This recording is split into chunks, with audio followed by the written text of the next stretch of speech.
अस्सलाम वालेकुम क्लास। आज का जो हमारा नेक्स्ट लेक्चर है that is lecture number 14 and in this lecture we will discuss the atomic structure and EMR. EMR क्या होता है?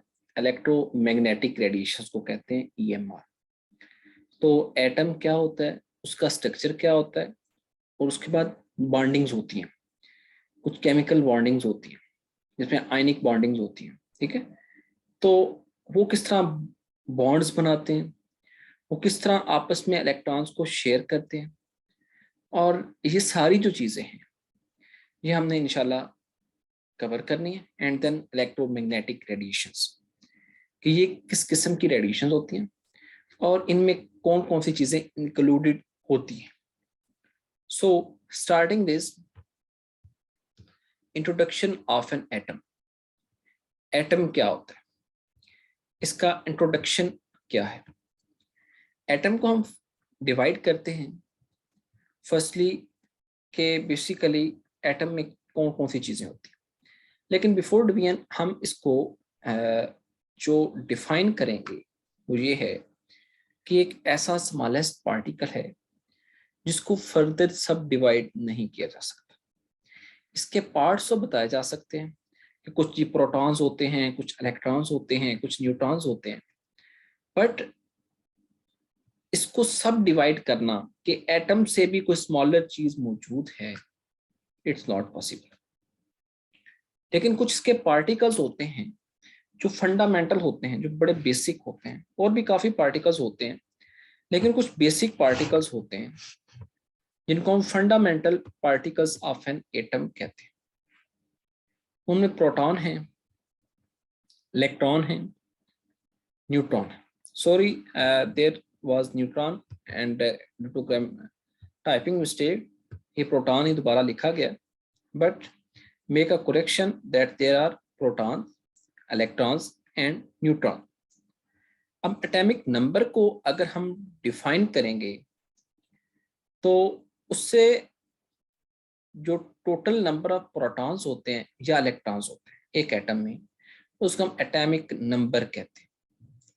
यहाँ से दो तीन चीजें क्लियर होती हैं।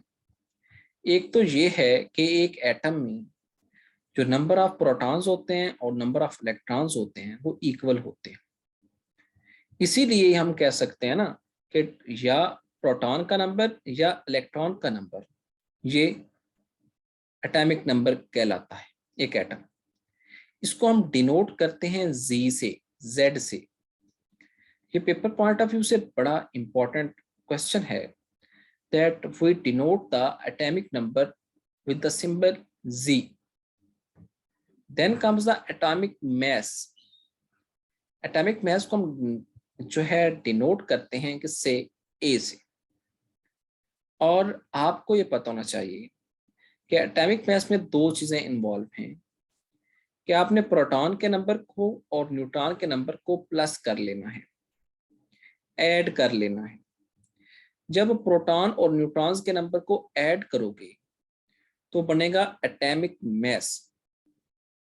सो मैंने आपको क्लियर किया कि एटॉमिक नंबर क्या है कि प्रोटॉन्स और इलेक्ट्रॉन्स या इलेक्ट्रॉन्स, प्रोटॉन या इलेक्ट्रॉन, मैं या का वर्ड इसलिए यूज कर रहा हूं कि that is not basically the proton plus electron, that is number of protons और नंबर ऑफ इलेक्ट्रॉन्स एक एटम में, उसको हम कहते हैं एटॉमिक नंबर। एटॉमिक मास जो है इसमें हमने प्लस करना है किस किस को? पी और एन को, प्रोटॉन और न्यूट्रॉन को। एक एटम में जो भी प्रोटॉन और न्यूट्रॉन मौजूद होते हैं उनको हमने जब ऐड करना है तो हमारे पास जो चीज आएगी उसको हम कहते हैं atomic mass, noted by A. Then comes the shell. एक एटम में कुछ शेल्स होते हैं जिनमें बेसिकली उन शेल्स में इलेक्ट्रॉन्स होते हैं। Electrons are revolving around the nucleus of an atom. अब मैं आपको थोड़ी सी एनाटॉमी बताता हूँ एटम की कि न्यूक्लियस, एक न्यूक्लियस होता है और उसके ऊपर शेल्स होते हैं। शेल्स में इलेक्ट्रॉन मौजूद होते हैं, न्यूक्लियस में प्रोटॉन और न्यूट्रॉन मौजूद होते हैं। शेल्स में क्या होते हैं? इलेक्ट्रॉन्स मौजूद होते हैं, और न्यूक्लियस में क्या मौजूद होता है? प्रोटॉन और न्यूट्रॉन। और प्रोटॉन का मैं आपको ये बताऊं कि प्रोटॉन का चार्ज प्लस होता है, इलेक्ट्रॉन का चार्ज माइनस होता है, न्यूट्रॉन के पास कोई चार्ज नहीं होता। सो हमने बेसिकली काफी पॉइंट्स एक स्लाइड से जो है लिए और उसमें हमने ये चीज कही कि जो प्रोटॉन है वो प्लस चार्ज है, इलेक्ट्रॉन माइनस चार्ज है और neutron having no charge. Then shells के बारे में हमने डिस्कस किया कि शेल्स में क्या मौजूद होता है, इलेक्ट्रॉन्स। और मुख्तलिफ शेल्स हैं, मोस्ट कॉमन KLMN है, 4 शेल ये मोस्ट कॉमनली यूज होते हैं और हम इन तक ही महदूद रहें। अब KLMN के बारे में थोड़ा सा मैं आपको बता दूं कि जो न्यूक्लियस के ऊपर सबसे पहला शेल होता है उसको हम K कहते हैं, उससे अगले को हम L कहते हैं, उससे अगले को हम M कहते हैं and the fourth one is the N। और इसी तरह इनका जो इलेक्ट्रॉन्स की है, दो चीजें मैं आपको इलेक्ट्रॉन्स के बारे में बता दूं कि एक किसी भी एटम में कोई इलेक्ट्रॉन होगा वो कहेगा कि या मैं अपना ऑक्टेट टूल कंप्लीट करूं या मैं अपना ड्यूप्लेट टूल कंप्लीट करूं। अब ऑक्टेट टूल क्या है और ड्यूप्लेट टूल क्या है? ड्यूप्लेट टूल है कि अगर एक इलेक्ट्रॉन एटम में है तो वो एटम तब स्टेबल होगा जब उसके पास ड्यूप्लेट मतलब 2 इलेक्ट्रॉन अपने वैलेंस शेल में होंगे। अगर 2 आ जाएंगे तो वो हो जाएगा स्टेबल, लेकिन अगर एक रहेगा तो वो, या 3 रहेंगे या 4 रहेंगे तो वो क्या होगा, स्टेबल नहीं होगा। ऑक्टेट के अगर इलेक्ट्रॉन के जो है एटम में वो 8 हो जाए वैलेंस शेल। वैलेंस शेल का मतलब ये होता है कि जो आउटर मोस्ट शेल है, आउटर मोस्ट शेल की ये बात कर रहा हूं मैं, valence shell outer most shell होता है और आउटर मोस्ट शेल में अगर एक इलेक्ट्रॉन है तो उसकी कोशिश होगी कि वो किसी से इलेक्ट्रॉन ले और वो 2 हो जाए। अगर 6 या 7 इलेक्ट्रॉन्स हैं तो उस वैलेंस शेल की कोशिश होगी कि मुझे 1 या 2 इलेक्ट्रॉन और मिल जाए तो मैं अपना ऑक्टेट कंप्लीट कर लूं, 8 अपने इलेक्ट्रॉन्स जो हैं वो वैलेंस शेल में कंप्लीट कर लूं। सो ऑक्टेट टूल जो है और ड्यूप्लेट टूल, इसको हम डिफाइन करते हैं। Octet tool refers to the tendency of atoms to prefer to have 8 electrons in the valence shell, कि उसके वैलेंस शेल में कितने इलेक्ट्रॉन्स हों, 8 इलेक्ट्रॉन्स हों। ड्यूप्लेट रूल ये है कि the duplet rule refers to the tendency of an atom to prefer to have 2 electrons in valence shell। Valence shell क्या, मैंने आपको बताया कि ये आउटर मोस्ट शेल है। ये क्या है, आउटर मोस्ट शेल है।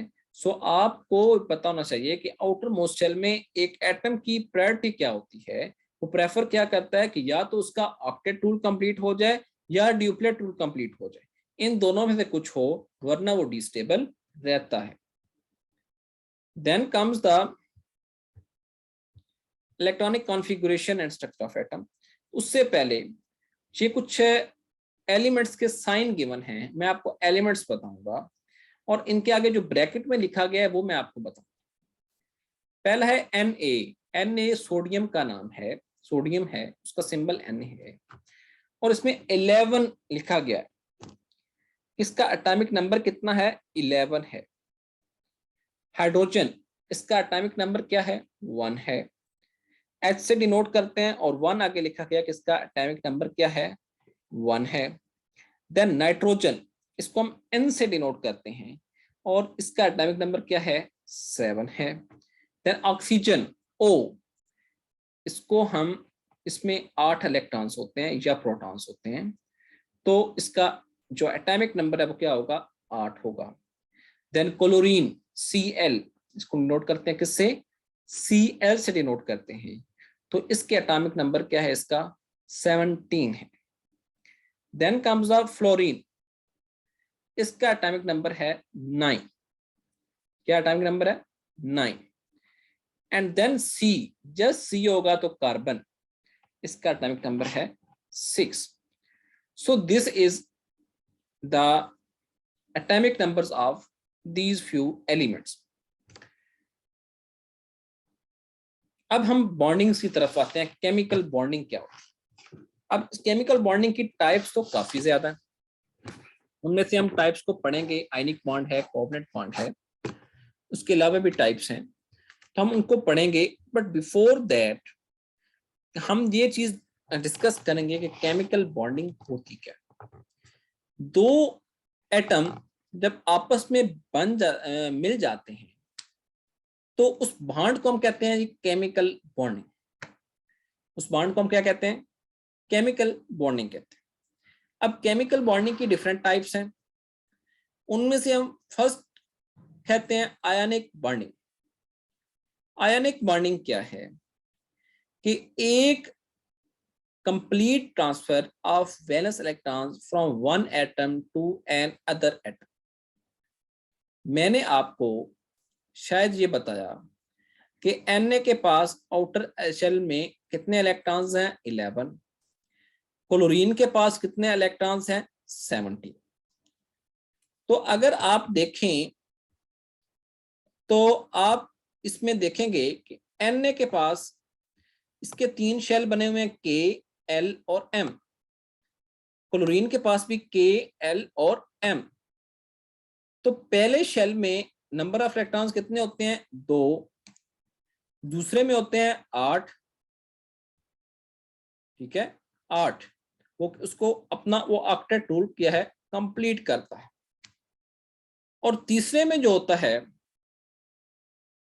जो बेसिकली 16 इलेक्ट्रॉन्स होने चाहिए, लेकिन होता क्या है, उसमें ऑक्टेट रूल कंप्लीट करना होता है, मैंने कहा, या ड्यूप्लेट रूल कंप्लीट करना होता है। तो आप Na के आउटर मोस्ट शेल को देखें अगर, तो इसमें एक इलेक्ट्रॉन सिर्फ मौजूद है, बाकी इलेक्ट्रॉन्स दोनों वैलेंस शेल्स दोनों शेल्स में मौजूद हैं। के शेल ने भी अपने 2 कंप्लीट किए, उसके पास कैपेसिटी ही 2 की है, तो उसका ड्यूप्लेट कंप्लीट हो गया। एल ने अपने 8 कंप्लीट कर लिए। एम के पास सिर्फ 1 है। अब इसके पास 2 ही ऑप्शंस हैं, या तो ये किसी से इलेक्ट्रॉन ले ले या किसी को दे दे। अगर हम क्लोरीन को देखें तो इसके भी के में 2, एल में 8 और एम में अगर आप देखें तो 7 हैं इसके पास। कितने हैं? 7 हैं। तो इसको चाहिए 1 इलेक्ट्रॉन अपना ऑक्टेट कंप्लीट करने के लिए। सोडियम वैसे अनस्टेबल है, Na वैसे अनस्टेबल है, इसको या तो एक चाहिए या ये कहेगा, प्रेफर करेगा कि मेरे से ये कोई ले ले ताकि मेरी जान छूटे, मैं स्टेबल हो जाऊं, मेरा एक शेल ही खत्म हो जाए, उड़ जाए, बाकी दोनों शेल क्या रहेंगे? स्टेबल रहेंगे। तो वैलेंस इलेक्ट्रॉन्स का ट्रांसफर जो है एक एटम से दूसरे एटम की तरफ, इसको हम कहते हैं आयोनिक बॉन्ड। अब सोडियम क्लोराइड की एग्जांपल है Na और Cl की, इसको हम साल्ट कहते हैं अपना। तो साल्ट हम कहते हैं वो क्या है? NaCl। सो Na ने क्या किया कि Na ने अपना 1 इलेक्ट्रॉन डोनेट कर दिया। किसको डोनेट किया? क्लोरीन को डोनेट किया। तो उसके वैलेंस शेल में 8 इलेक्ट्रॉन पूरे हो गए। Na के पास 1 इलेक्ट्रॉन था वैलेंस शेल में, उसका वो खत्म हो गया। उसके पास 2 शेल रह गए, वो स्टेबल हो गया। क्लोरीन भी स्टेबल हो गया। तो दोनों स्टेबल हो गए और इनका बॉन्ड बन गया। इन्होंने एक दूसरे के साथ जो है बॉन्ड को ट्रांसफर कर लिया। तो इसको हम कहते हैं जी आयोनिक बॉन्ड। क्या है ये? आयोनिक बॉन्ड है। Then comes the chemical bonding की अगली टाइप, वो है कोवलेंट बॉन्ड। कोवलेंट बॉन्ड में ये होता है कि कंप्लीट ट्रांसफर नहीं होता। हमने आयोनिक बॉन्ड में पढ़ा कि कंप्लीट ट्रांसफर हो जाता है एक इलेक्ट्रॉन का from one valence shell to another, लेकिन कोवलेंट बॉन्ड में होता है कि शेयरिंग करेंगे। ये नहीं है कि मेरे पास नहीं है तो मैं तुम्हें दे दूं, या तुम्हारे पास एक नहीं है तो मैं तुम्हें दे देता हूं। It's not that. वो कहते हैं कि हम ऐसे शेयर करेंगे कि दोनों का ऑक्टेट या ड्यूप्लेट कंप्लीट रहे, ताकि दोनों को कोई इशू ना हो। Type of bond involve sharing of electrons between atoms. Atoms में इलेक्ट्रॉन्स का शेयर करना। अब इसकी टाइप्स हैं single covalent bond, double covalent bond और triple covalent bond. Single covalent bond क्या होगा? अगर एक इलेक्ट्रॉन शेयर होता है, दोनों तरफ से एक इलेक्ट्रॉन शेयर हो रहा है, उसको हम कहेंगे सिंगल कोवलेंट बॉन्ड। अगर हम थोड़ी सी इसकी एग्जांपल लें, हाइड्रोजन मॉलिक्यूल की इसने एग्जांपल दी है, दोनों साइड्स पे H के 2 एटम हैं, दोनों के मैंने आपको बताया एटॉमिक नंबर कितना है, H का हाइड्रोजन का एटॉमिक नंबर 1 है, 1 है। तो उसका मतलब ये हुआ कि उसके पास एक ही शेल है, वही उसका वैलेंस शेल है, उसमें एक सिर्फ इलेक्ट्रॉन है। उसके पास अगर 2 हो तो उसका ड्यूप्लेट कंप्लीट हो जाता है, लेकिन उसके पास एक है। तो 2 हाइड्रोजन के मॉलिक्यूल्स, मुख्तलिफ हाइड्रोजन के मॉलिक्यूल्स क्या करते हैं, कंबाइन हो जाते हैं। वो अपने दोनों जो हैं वो अपना एक एक इलेक्ट्रॉन शेयर कर लेते हैं एक दूसरे से।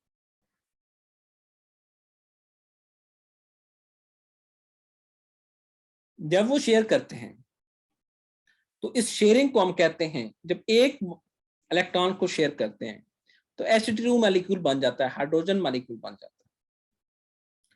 तो इसको हम कहते हैं single covalent bond. Then comes the double covalent bond, जब 2 इलेक्ट्रॉन्स शेयर होंगे। अब आपने देखा कि ऑक्सीजन जो है उसके पहले शेल में कितने इलेक्ट्रॉन्स हैं, 2 इलेक्ट्रॉन्स हैं, और दूसरे शेल में कितने इलेक्ट्रॉन्स हैं, 6 इलेक्ट्रॉन्स हैं। और 2 ऑक्सीजन के मॉलिक्यूल दोनों के पास 6-6। लेकिन अगर दोनों अपने 2-2 इलेक्ट्रॉन एक दूसरे के साथ शेयर कर लें तो क्या होगा, दोनों का ड्यूप्लेट ऑक्टेट कंप्लीट हो जाएगा, तो एक मॉलिक्यूल बन जाएगा। इसको हम क्या नाम देंगे, O2। 2 molecule of oxygen, 2 atoms of oxygen have shared their valence electrons to form a molecule known as oxygen molecule. So this is the double covalent bond, कि जिन्होंने अपने वैलेंस इलेक्ट्रॉन के, वैलेंस शेल के 2 electrons जो हैं वो share किए, तो इसको हम कहते हैं double covalent bond. Then comes the triple covalent bond, के 3 इलेक्ट्रॉन्स का शेयर होना, इसको हम क्या कहते हैं, ट्रिपल कोवलेंट बॉन्ड कहते हैं। आप नाइट्रोजन मॉलिक्यूल की एग्जांपल ले लें। नाइट्रोजन मॉलिक्यूल में क्या होता है कि आपके फर्स्ट के में कितने इलेक्ट्रॉन्स नजर आ रहे हैं, 2, और पीछे उनके पास दूसरे शेल में कितने इलेक्ट्रॉन्स हैं, 5। सो अगर उसको अपना ऑक्टेट कंप्लीट करना है तो उसको 3 इलेक्ट्रॉन्स और चाहिए। It needs 3 electrons more to complete its octet. तो होता क्या है कि दोनों जो मॉलिक्यूल्स हैं नाइट्रोजन के, वो आपस में शेयरिंग कर लेते हैं इलेक्ट्रॉन्स की, इससे बनता है नाइट्रोजन मॉलिक्यूल्स। और जब वो शेयरिंग करते हैं 3 इलेक्ट्रॉन्स की, तो इसको हम कहते हैं ट्रिपल कोवलेंट बॉन्ड। ताकि वो स्टेबल हो सके इसलिए वो शेयरिंग करते हैं, वो क्या हो सके, स्टेबल हो सके, इसलिए वो क्या करते हैं, वो शेयरिंग करते हैं। So triple covalent bond is example is nitrogen molecule. Then comes the molecular orbital theory. ये एक थ्योरी है जिसमें एक डोनर होता है और एक एक्सेप्टर होता है। एक इलेक्ट्रॉन को डोनेट कर रहा होता है और एक दूसरा इलेक्ट्रॉन को एक्सेप्ट कर रहा होता है। तो ये भी बेसिकली एक म्यूचुअल बॉन्डिंग ही बनती है, शेयरिंग ही होती है इलेक्ट्रॉन्स की, but it's a some different type of thing. Basically electronic structure of molecule को इसने डिटरमिन करना है, डिस्क्राइब करना है। अगर हम देखें, एक NH3 है जिसको अमोनिया कहते हैं, एक H2O है जिसको हम वाटर कहते हैं। इन दोनों की एग्जांपल लेते हैं। पहले हम वाटर के स्ट्रक्चर को डिस्कस करते हैं कि एक एक मॉलिक्यूल हाइड्रोजन के पास है, एक एक इलेक्ट्रॉन हाइड्रोजन के पास है। ऑक्सीजन के पास कितने इलेक्ट्रॉन्स हैं, 6। आउटर मोस्ट शेल की बात कर रहा हूं, 2 के में, एल में कितने हैं, 6 हैं। तो क्या चाहेगा कि मेरा ड्यूप्लेट ऑक्टेट कंप्लीट होगा किस तरह कि मैं 2 मॉलिक्यूल्स को, हाइड्रोजन के 2 मॉलिक्यूल्स को अपने साथ लगा लूं। जब वो अपने साथ लगाएगा, ठीक है, 2 अलग-अलग एटम उसके साथ लगे, तो इसको कहते हैं जी मॉलिक्यूलर ऑर्बिटल थ्योरी, MOT भी इसको कहते हैं। तो एक वाटर मॉलिक्यूल बना, पानी बना, क्योंकि दो हाइड्रोजन के मॉलिक्यूल्स ने अपना एक एक वैलेंस इलेक्ट्रॉन, उनके पास था ही टोटल एक, शेयर कर लिया किससे, ऑक्सीजन के साथ। So it forms water molecule. Then the NH3 का अगर अमोनिया का स्ट्रक्चर हम देखें, नाइट्रोजन के पास कितने इलेक्ट्रॉन है आउटर मोस्ट शेल में, 5। वैसे टोटल एटॉमिक नंबर कितना, 7 है, लेकिन दो जो हैं वो के शेल में हैं। एल में कितने हैं, 7, सॉरी 5। अब इसको स्टेबल होने के लिए कितने इलेक्ट्रॉन्स की जरूरत है, 3 इलेक्ट्रॉन्स की जरूरत है, ताकि वो अपना ऑक्टेट क्या कर सके, कंप्लीट कर सके। तो वो 3 हाइड्रोजन के मॉलिक्यूल्स जिनके पास एक ही इलेक्ट्रॉन है और वही उनके वैलेंस शेल है, तो उससे लेंगे। So the NH3 molecule is form, ammonia molecule जो है इस तरह वो बनेगा। 3 से अलग अलग 3 हाइड्रोजन के जो एटम्स हैं वो दे रहे हैं अपना एक एक electron. So it is the ammonia, structure of ammonia. Then comes coordinate covalent bond या डेटिव बॉन्ड। इसका दूसरा नाम क्या है, डेटिव बॉन्ड। ये एक ऐसा बॉन्ड है दो एटम्स के दरमियान जिसमें एक एटम जो है वो दोनों इलेक्ट्रॉन प्रोवाइड करता है ताकि वो बॉन्ड बन सके। इसमें एक डोनर का कंसेप्ट है, एक एक्सेप्टर का। जो एटम इलेक्ट्रॉन को डोनेट कर रहा है, दे रहा है, इसको कहते हैं डोनर। जो एक्सेप्ट कर रहा है उसको क्या कहेंगे, एक्सेप्टर। लेकिन आपने नाम देखा होगा कोऑर्डिनेट कोवेलेंट बॉन्ड, इसमें भी क्या होगी, शेयरिंग होगी। सो NH4 मॉलिक्यूल अगर जो है, ये भी अमोनिया का ही मॉलिक्यूल है, इसका अमोनियम इसको कहते हैं। सो अगर हम इसको देखें, NH3+H हाइड्रोजन का एक मॉलिक्यूल शेयर हुआ, साथ लगा, डोनेट हुआ, तो NH4 बन गया। ठीक है, NH3 के ऊपर फ्री रेडिकल के निशान नजर आ रहा है आपको, और N या हाइड्रोजन जो है इसके साथ मिला तो क्या बना, NH4 मॉलिक्यूल। तो this is the coordinate covalent bond. उसके बाद आ जाता है जी इलेक्ट्रोमैग्नेटिक रेडिएशंस। इलेक्ट्रोमैग्नेटिक रेडिएशंस ये इस तरह की एनर्जी है जो हमारे आसपास मौजूद है, और उसमें काफी ज्यादा फॉर्म्स होती हैं, काफी इसकी किस्में में, काफी सूरतों में ये हमारे पास मौजूद होती हैं, लेकिन हमें नजर नहीं आती।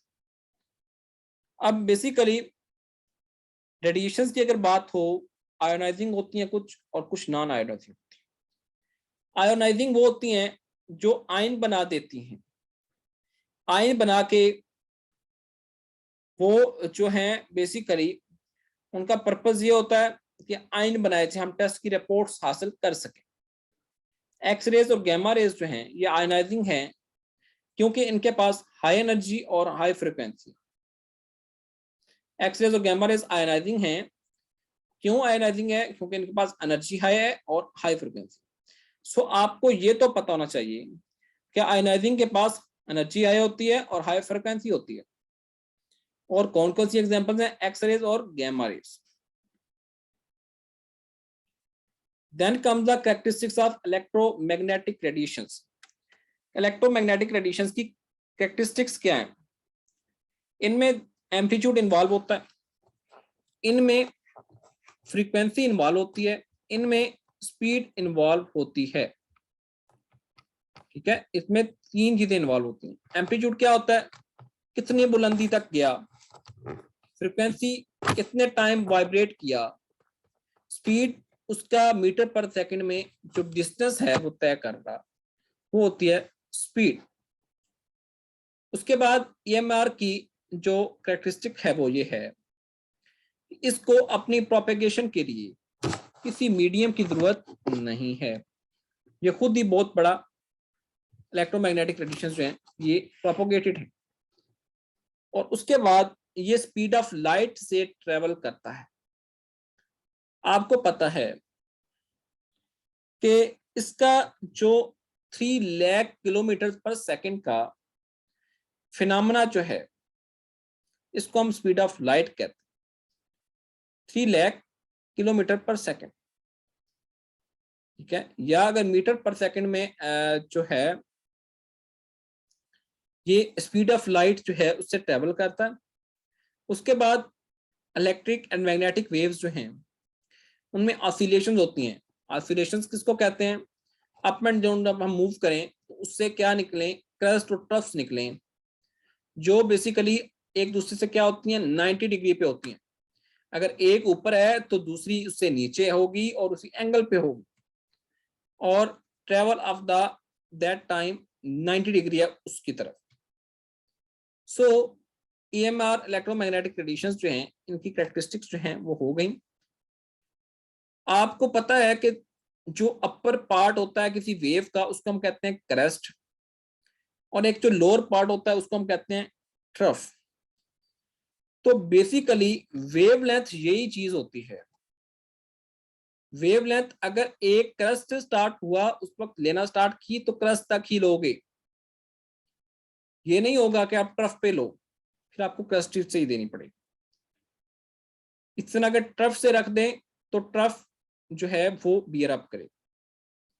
So this is the all story regarding the your lecture, as it was a very easy lecture but very important also. ये लेक्चर जो है इसलिए मैंने शॉर्ट रखा बिकॉज स्टूडेंट्स जो हैं वो काफ़ी कंप्लेन करते हैं कि हमारी जो वॉइस है वो हियरेबल नहीं होती, लेकिन उनका अपना कोई नेटवर्क इशू होता है। मेरे पास कोई नेटवर्क इशू नहीं है, और इसमें मैं आपको चीज़ें कुछ इंपॉर्टेंट सी टिक करवा देता हूँ। आपको एटम के बारे में तो पता होता है, लेकिन आपको ये पता होना चाहिए कि आपने एटॉमिक नंबर जो है उसको जी का नाम देना है, एटॉमिक मास को ए का देना है, ठीक है। And then the octet tool and duplet tool. Octet का मतलब कि 8 इलेक्ट्रॉन उसके वैलेंस शेल में हो, आउटर मोस्ट शेल में हो। ड्यूप्लेट होता है कि 2 इलेक्ट्रॉन्स जो हैं वो वैलेंस शेल में जाए, इसको हम क्या कहते हैं? ड्यूप्लेट कहते हैं।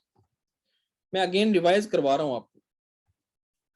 उसके बाद मैंने आपको कुछ एलिमेंट्स के नाम कहे, वो नाम जो हैं वो मौजूद है। Then ionic bond, covalent bond, coordinate covalent bond, ठीक है। आयनिक बॉन्ड में मैंने बताया कि कंप्लीट ट्रांसफर होता है इलेक्ट्रॉन्स का, कोवलेंट में शेयरिंग होती है, कोऑर्डिनेट कोवलेंट में मिक्स होता है, ठीक है। तो आपको ये चीजें जो हैं ये पता होनी चाहिए, must. This was our today's lecture. If you have any question, you may ask freely. You have the right to ask.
I think अगर किसी का कोई क्वेश्चन नहीं है तो ओके।